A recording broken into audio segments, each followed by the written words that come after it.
도시는 잠들었지만 어둠 속에서 깨어있는 자들이 있었다. 불빛 하나 없는 골목, 미세하게 흔들리는 CCTV 화면, 그리고 그 뒤에서 누군가의 발자국 소리가 메아리처럼 번져간다. 경찰의 심장은 이미 한계를 넘어뛰고 있었다. 죽었다고 잊혀졌던 살인마가 멀쩡히 살아서 쏘댕기고 있어. 낮고 거친 목소리가 경찰청 상황실을 울렸다. 형사들은 서로의 얼굴을 마주보았다. 사막이라는 이름은 20년 전의 과거가 아니라 지금 현재를 집어삼키는 현실이었다. 차수열은 연금주택 안으로 들어섰다. 차갑게 닫힌 철문, 무거운 발자국, 그리고 기다리고 있던 어머니 정희신의 두 눈. 그 눈빛은 흔들림 없이 아들을 꿰뚫고 있었다. 서구환 죽였냐고요? 수열의 목소리는 떨림 대신 단호함으로 가득 차 있었다. 정희신은 피식 웃으며 고개를 갸웃거렸다. 너부터 이야기해봐. 서구환이 죽으니깐 다행이라는 생각은 안 들어. 순간 수열의 눈빛이 흔들렸다. 단 한순간이었지만 정희신은 그것을 놓치지 않았다. 너는 늘 부정하려 하지. 하지만 내 속에서는 이미 다른 목소리가 울리고 있어. 정이라는 이름으로 덮으려 하지만 사실은 기뻤지. 그만. 수열이 소리쳤다. 그러나 그 소리는 오히려 정희신의 잔혹한 미소를 더 크게 번지게 만들었다. 경찰청 회의실, 긴급 소집된 수사팀. 박민재는 벌써 풀어졌다던데. 배성규의 목소리는 분노로 갈라졌다. 정신 좀 차려. 김나희가 책상을 내리치며 소리쳤다.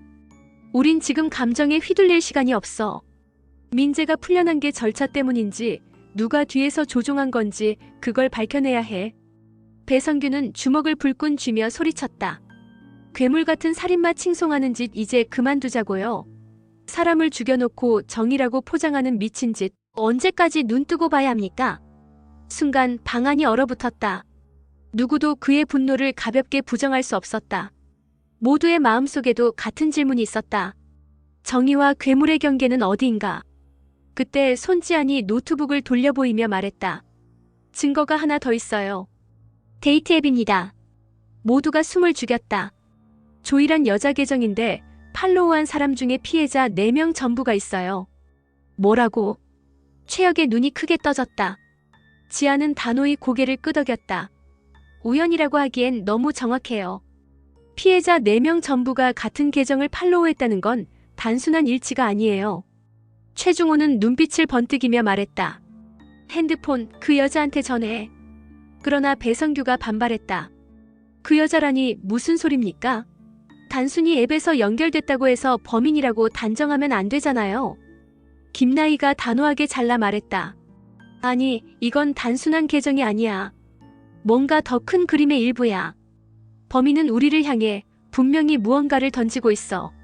바로 그 순간 차수열의 휴대폰이 울렸다. 발신자 표시 없음. 차수열. 낯선 목소리가 울려 퍼졌다. 내가 나 찾고 있지? 모두가 숨을 삼켰다. 조이. 수열이 낮게 물었다. 그래. 하지만 난 단순한 이름이 아니야. 내 엄마가 남긴 그림자야. 첫 번째 살인에서 시작된 이름. 순간 회의실 공기가 산산이 부서졌다. 모두가 충격에 얼어붙었다. 첫 번째 살인. 나이가 숨을 죽이며 중얼거렸다. 수열은 머릿속이 새하얘졌다. 정희신의 과거, 경찰도 기록하지 못한 0번 살인. 그 금지된 기억이 다시 꿈틀대고 있었다. 연금주택 안 정희신은 홀로 웃고 있었다. 그래, 드디어 시작됐구나. 내가 아무리 도망쳐도 내 피는 기억하고 있어. 넌 이미 괴물의 일부야. 밤 정연은 공방 안에서 손끝을 떨고 있었다. 서랍 깊숙이 숨겨져 있던 남편의 노트, 그 안에 빼곡히 적힌 낯선 메모들. 피해자들의 이름, 범행 현장, 그리고 반복되는 한 단어. 0번. 정연은 숨을 몰아쉬었다. 0번 이게 뭐지? 왜 당신은 이걸 숨긴 거야? 바로 그때 옆에서 지켜보던 서아라가 낮게 말했다. 맞지? 내가 말했잖아. 수열씨 뭔가 감추고 있어. 우리가 직접 밝혀야 해.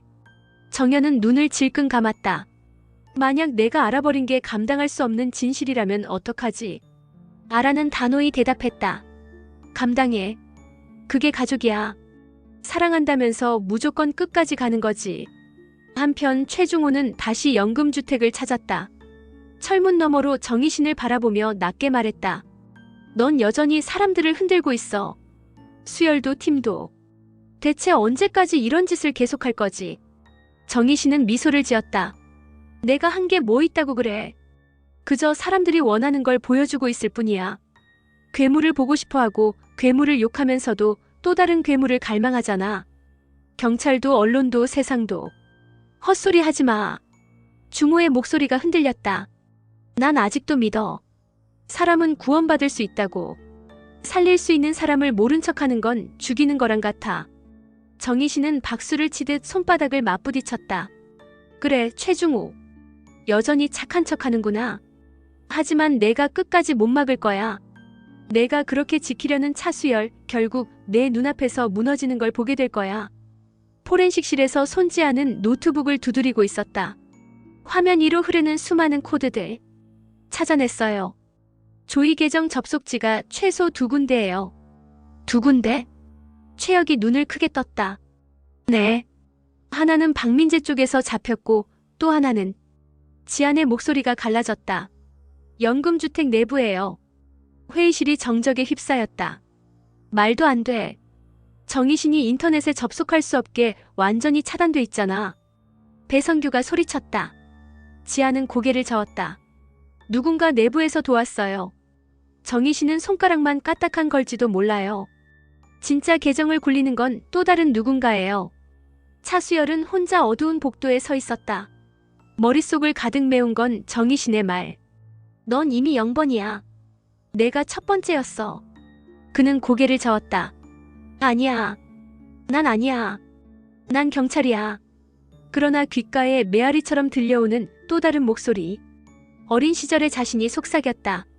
넌 이미 해봤잖아. 내가 시작이었어. 수열은 손으로 귀를 막았다. 하지만 목소리는 점점 더 커졌다. 뇌리를 파고들며 정의와 괴물의 경계가 무너져 내리고 있었다. 한편 풀려난 박민재는 술잔을 기울이며 혼잣말을 중얼거렸다. 조이, 너 정말 재미있는 판을 짜고 있구나. 근데 나도 끼워줘야지. 옛 친구한테 줄 수 있는 선물 크지. 그의 웃음은 광기와 불안을 동시에 품고 있었다. 그는 단순한 용의자가 아니라 새로운 불씨로 떠오르고 있었다. 집으로 돌아온 정연은 남편을 마주했다. 당신 나한테 뭐 숨기고 있지? 수열은 대답하지 못했다. 그저 침묵 속에서 아내를 바라볼 뿐이었다. 정연은 눈물을 삼키며 말했다. 당신이 괴물이든 아니든 난 당신 곁에 있을 거야. 하지만 거짓말만은 하지 마. 그 말에 수열의 가슴이 무너져 내렸다. 그는 대답할 수 없었다. 진실이 곧 파멸이란 걸 알기에. 그리고 그 순간 조이 계정에서 또 하나의 영상이 올라왔다. 흔들리는 카메라 속 거울 앞에 선 누군가. 얼굴은 어둠에 가려져 있었지만 피투성이 손이 화면을 향해 다가왔다. 그리고 낮게 울려 퍼지는 목소리. 괴물 같은 살인마 칭송하는 짓 그만두고 멀쩡하게 좀 살으라고. 순간 회의실의 형사들은 숨을 죽였다. 저 목소리. 나이가 중얼거렸다. 분명 우리 팀 안에서. 사마귀 살인자의 외출 오해. 차수열은 무너질 것인가 아니면 끝내 괴물의 그림자를 이겨낼 것인가. 정희신의 웃음, 조이의 도발, 정연의 눈물, 박민재의 불길한 그림자. 모든 퍼즐은 하나의 질문으로 모여든다. 너부터 얘기해봐. 서구환이 죽으니깐 다행이라고 생각하지 않았니?